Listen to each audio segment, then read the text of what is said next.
I'm sure you must be aware that sometimes when we're reading the scriptures, when we're reading our Bibles, there are certain passages and certain verses and statements that we just read over, and the true implications of them don't really occur to us. Passages such as 2 Timothy 3:16. I'll read from verse 14. But you, stay in what you have learned and trusted, having known from whom you have learned, and that from a babe you have known the set-apart scriptures, which are able to make you wise for deliverance through belief in Messiah Yeshua.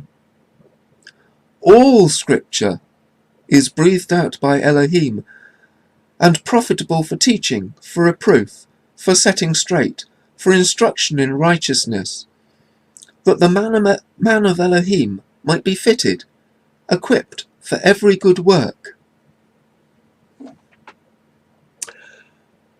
At this time of writing, when Paul was writing to Timothy, what did he mean by all scripture?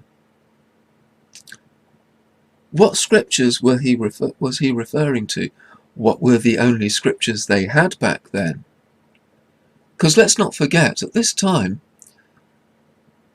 the collection of scriptures which we now call the New Testament didn't exist.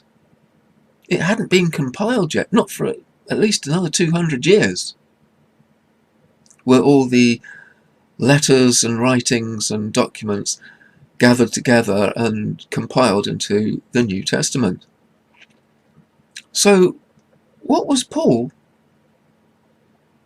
referring to as all scripture? Well, it can only have been the scriptures that they had back then, the Hebrew scriptures, the Tanakh, what we now refer to as the Old Testament. It's a bit like in Acts chapter 17, where we read about the story of how Paul and Silas were thrown out of Thessalonica by the Jews there because they objected to what Paul was preaching. And it says that the Spirit led them down to Berea.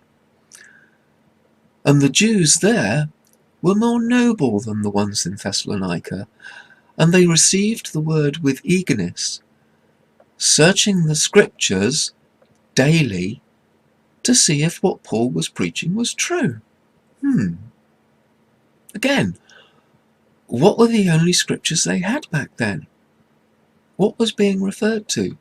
Well, again, of course, it was the Tanakh, the Hebrew scriptures, the Old Testament. The inference here is that everything that Paul taught and preached had to agree with the Old Testament, with the Hebrew scriptures.